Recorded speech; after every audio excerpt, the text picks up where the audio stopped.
Hindi pa tapos ang pamamasyal natin dito sa Pagudpud.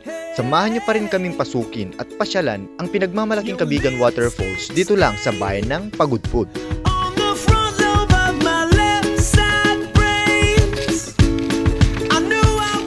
Mula dito sa highway, ang lalakarin natin is 30 to 40 minutes. Depende sa bilis ng lakad natin. Tapos, bawal pumunta doon ng walang tour guide. Kaya eto, dami nila.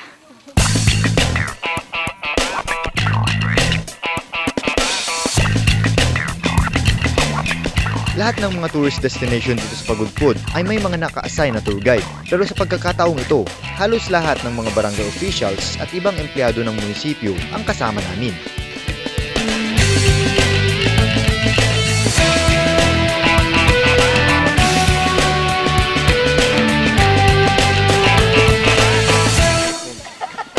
Yung mga turistang pupunta dito kung gusto nilang bumili ng buko, baon papunta doon sa falls, ayan, marami dito.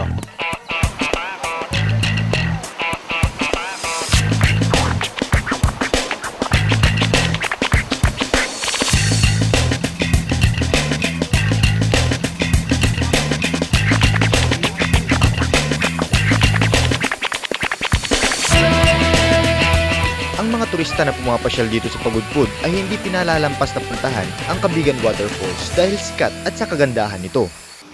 Bale nung una daw, itong daanan is sinusundan nila yung tubig.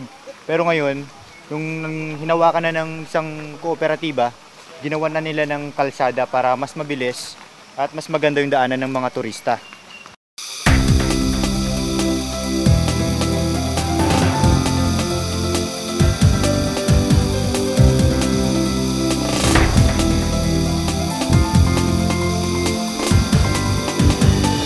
Nakakabingi yung huni ng mga cricket o andidit sa ating mga Ilocano.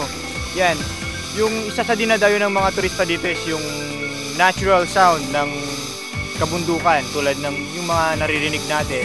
Tapos bawal silang bulabugin.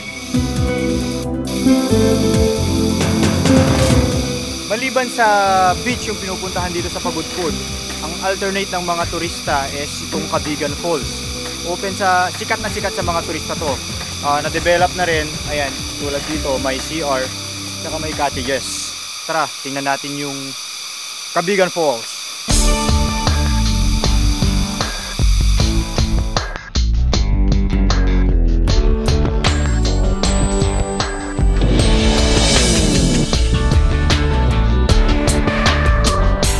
Nakikita nyo yun? Yun na yun!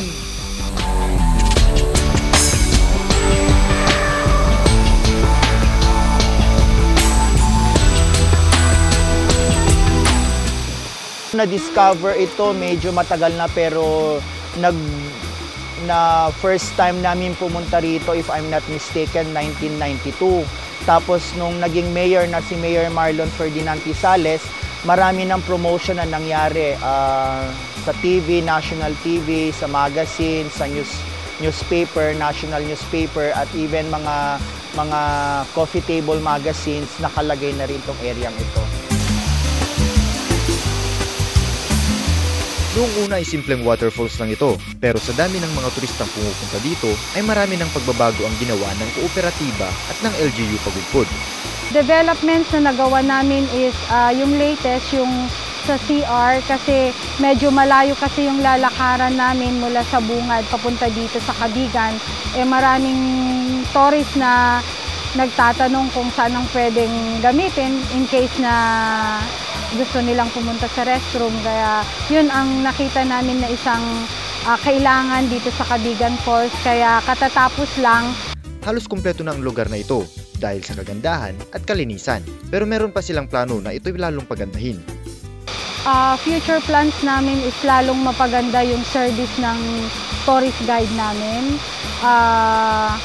Yung mga possible na gadget in case of may mangyari na hindi natin maasahan na disgrasya, lalo na yung daan papunta dito. Tsaka yung good service ng mga tourist guide, actually yung gusto pa namin mapabuti at mapaganda pa. Ang lugar na ito ay pinanghahawakan at inaalagaan ng isang kooperatiba. tuwing ikalawang linggo ng buwan, naglilinis kaming lahat dito para mapanatili yung kalinisan. At saka yung mga ipinapatayo naming mga picnic shed at saka yung comfort room dito ay yung pondo galing sa munisipyo at saka yung paggawa, equity na po yung mga members. Yung pag-tour guide ng mga members, malaking tulong din sa mga member ng kooperatiba dahil sa tour guide fee na ibinabayad ng mga turista. Iyon ay karagdagang hanap buhay ng mga taga rito maliban sa pagsasaka at sa paghahabi ng mga banig.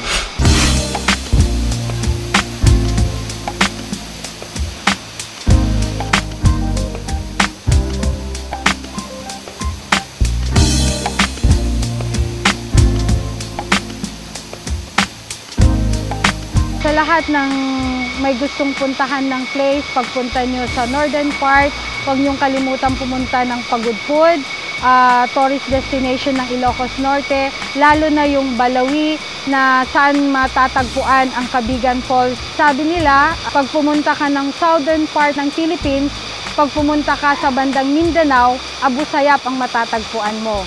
Pero pag pumunta ka sa northern part ng Ilocos Norte, lalo na yung Pagudpud, abot sarap ang mararamdaman mo dito. Welcome to Pagudpud. Well, let's rock it now.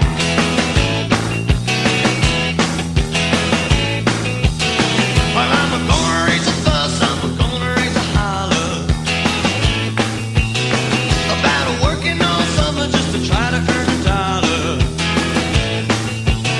Every time I call my baby, try to get a date, boss says, no dice, son, you gotta work late.